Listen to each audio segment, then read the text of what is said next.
2018 में और 2019 में जो है यूनेस्को ने इंटरनेशनल एजुकेशन डे सेलिब्रेट करना शुरू किया।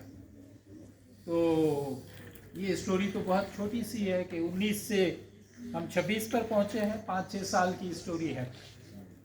लेकिन जिस खित्ते में हम रहते हैं उसका एजुकेशन स्टैंडर्ड और उसकी एजुकेशन का माजी मैं सिर्फ आपसे शेयर करना चाहता हूँ, जिससे आपको अंदाज़ा हो। मोहनजोदड़ो, टैक्सिला, पाकिस्तान के शुमाली इलाका जात, वहाँ पर जो मिलने वाली लैंग्वेजेस साइन है, जो लैंग्वेज अभी तक डीकोड नहीं हो सकी, हम उसको पढ़ नहीं सके ना।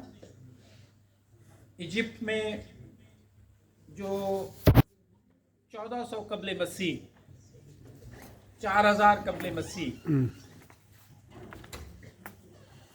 35,000 कहते हैं कि जी कबले मसीह, 1500 कबले मसीह। तो ये सारी चीज़ें उस वक्त के जो कामेखी रस्मुल ख़त है, इजिप्ट का कामेखी रस्मुल ख़त कहलाता है। जैसे हमारा अरबी रस्मुल ख़त है, फिर उस रस्मुल ख़त की डिफरेंट चीज़ें हो जाती हैं। यहाँ अरबी के और फ़ारसी के उस्ताद बैठे हुए हैं, नस्तअलीक है, शफिया है, शिकस्ता है, नस्ख है, जैसे सिंधी नस्ख में लिखी जाती है, उर्दू नस्तालीक में लिखी जाती है।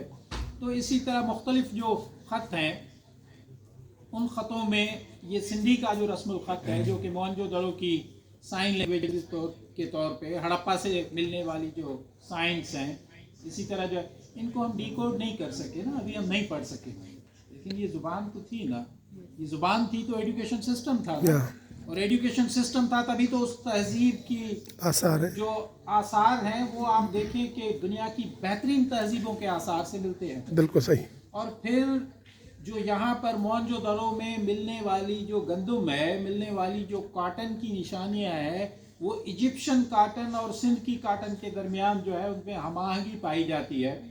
और बच्चियाँ यहाँ पर बैठी हुई हैं, तो हड़प्पा और फिर इजिप्ट और मोहनजोदड़ो, इनके दरमियान जो ख़ास तौर पर चूड़ियाँ जो हमें मिलती हैं, जिनको कहीं पारसिनी में चला ठूठ कोनियों से कहीं ऊपर और कहीं नीचे, तो वो उनके जो साइजेस हैं और उन पे जो जो जिस तरह से वो सैम्पल्स या जो है वो उन पे ग्रेविंग हुई है, उसको आप देखें तो उससे तो पता चलता है कि हमारी रिश्तेदारियाँ भी थी हड़प्पा वालों के साथ भी, मोहनजोदड़ो की और इजिप्शियन कॉटन का एक दूसरे के साथ। इट मीन्स कि हमारी बिजनेस इकोनॉमिक जो है वो ट्रेड जो था वो भी बड़ा मजबूत था।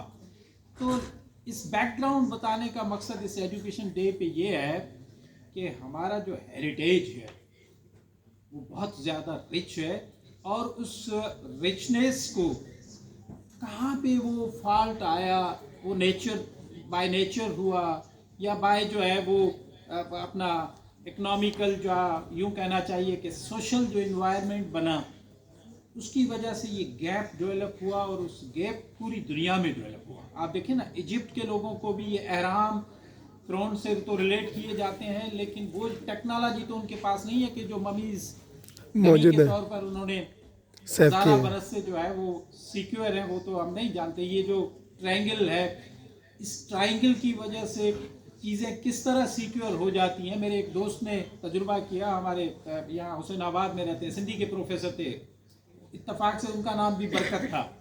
तो बरकत खासकर अली साहब ने कहा कि वो जो ट्रायंगल जैसे मिस्र के एहराम है, कहता है वंस आई डिसाइडेड कि इस ट्रायंगल शेप जो है ना चीज़ में बना के खेमे स्टाइल में उसमें सो जाऊं, और कहता है कि उसमें सख्त सर्दी के अंदर वो ट्रायंगल टाइप चीज़ जो है वो बना के, जैसे खेमा होता है, वो गत्ते की शेप बनाकर वो उसमें सोए, तो वो जो बहुत कोल्ड थी या बहुत ठंड थी, उसमें ब्लैंकेट की ज़रूरत उसको नहीं पड़ रही थी। अब जाहिर है इससे आप अंदाज़ा लगाएं कि टेक्नोलॉजी कितनी एडवांस उस ज़माने की थी। ये बड़े बड़े पत्थर, ये बड़ी बड़ी चीज़ें, वहाँ का वहाँ तक पहुँचना, डेफिनेटली ये सब कुछ था। लेकिन वो हुआ क्या कि ये मेमोरी गायब हुई।